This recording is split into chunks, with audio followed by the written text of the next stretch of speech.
Lily ನಮಸ್ಕಾರ. ನಮಸ್ಕಾರ. ಬನ್ನಿ ಕೂತ್ಕೊಳ್ಳಿ. ಬಾಮ್. ಎಲ್ಲಿ? ಅಮ್ಮ. ಆಗ್ಲೇ. ಬಾಮ್ಮ. ಕೂತ್ಕೊಳ್ಳಿ. ನಮ್ಮ ಹೆಂಗಿದ್ದೀರಾ? ಚೆನ್ನಾಗಿದ್ದೀವಿ ಮೇಡಮ್. ಮಕ್ಳು ಮೊಮ್ಮಕ್ಳು ಎಲ್ಲ ಇಬ್ರು ಚೆನ್ನಾಗಿದ್ದಾರೆ. ನಿಮ್ಮಿಂದ ನಮ್ಗೆ ನನ್ ಮಗಳಿಗೆ 2 ಮಕ್ಳಾಗಿದೆ. ಸಂತೋಷ, ಖುಷಿ. ಈಗ ಊರಿಂದ ಇನ್ನೊಬ್ರು ಮಗಳು ಕರ್ಕೊಂಡ್ ಬಂದಿದ್ದೀನಿ.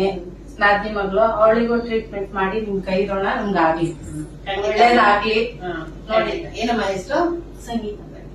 ಆಯ್ತು, ನಾನು ಟ್ರೈ ಮಾಡ್ತೀನಿ. ನಿಮ್ ಮಗಳಿಗೆ ಹಿಂಗೆಲ್ಲ ಟ್ರೀಟ್ಮೆಂಟ್ ಎಲ್ಲ ಸಿಂಪಲ್ ಟ್ರೀಟ್ಮೆಂಟ್ಸ್ ಅದೇ ತರನೇ ಇವ್ರಿಗೂ ಮಾಡ್ತೀನಿ. ಮಾಡಿ ಮೇಡಮ್. ಎಲ್ಲ ಏನೇನ್ ಪ್ರಾಬ್ಲಮ್ ಇದೆ ಏನಂತೆಲ್ಲ ಸ್ಕ್ಯಾನ್ ಬ್ಲಡ್ ಟೆಸ್ಟ್ ಅದೆಲ್ಲ ಮಾಡಿ ನೋಡೋಣ. Okay. ಎಲ್ಲ ನಾರ್ಮಲ್ ಆಗಿದ್ರೆ ಒಂದು 6 months ಒಳಗಡೆ ಅಂತೂ ಆಗೋ ಚಾನ್ಸಸ್ ಇರುತ್ತೆ. Okay madam. ಏನಾದ್ರು ಬೇರೆ ಏನಾದ್ರು ದೊಡ್ಡ ಪ್ರಾಬ್ಲಮ್ ಎಲ್ಲ ಕಂಡಿಡ್ದು ಅದಕ್ಕೆಲ್ಲ ಟ್ರೀಟ್ಮೆಂಟ್ ಕೊಟ್ಟು ಅದಕ್ಕೆ ತಕ್ಕನಾಗ ಏನ್ ಬೇಕೋ ಅದನ್ನ ಮಾಡೋಣ. Okay madam. ಯಾವಷ್ಟು ಅಷ್ಟೇ ಆರಾಮಾಗಿರಿ, ಸ್ಟ್ರೈನ್ ಮಾಡ್ಕೋಬೇಡಿ, ಚಿಂತೆ ಮಾಡ್ಬೇಡಿ ಮಕ್ಳಾಗಿಲ್ಲ ಅಂತ. ಆರಾಮಾಗಿದ್ದು ಒಳ್ಳೆ ತರಕಾರಿಗಳು ಇದೆಲ್ಲ ಊಟ ಮಾಡ್ಕೊಂಡು ವಾಕ್ ಎಲ್ಲ ಮಾಡಿ ಇದೆಲ್ಲ ಮಾಡಿ ನೆಕ್ಸ್ಟ್ ಬರ್ಬೇಕಾದ್ರೆ ನಿಮ್ ಯಜಮಾನನ್ನು ಕರ್ಕೊಂಡ್ ಬನ್ನಿ. ಒಟ್ಟಿಗೆ ಟೆಸ್ಟ್ ಎಲ್ಲ ಮಾಡಿ. ಸರಿ ಮೇಡಮ್. ಮುಟ್ಟು ಬಂದು 2 ಅಥವಾ 3ನೇ ದಿವಸನೇ ಕರ್ಕೊಂಡ್ ಬನ್ನಿ. ಸರಿ ಮೇಡಮ್, ಕರ್ಕೊಂಡ್ ಆಯ್ತಾ? ಒಂದೇ ಸಲ ಅವಾಗ್ಲೇ ಎಲ್ಲ ಮಾಡೋಣ. Okay madam. Thank you. Okay, okay, thanks ಅಮ್ಮ. Thanks madam.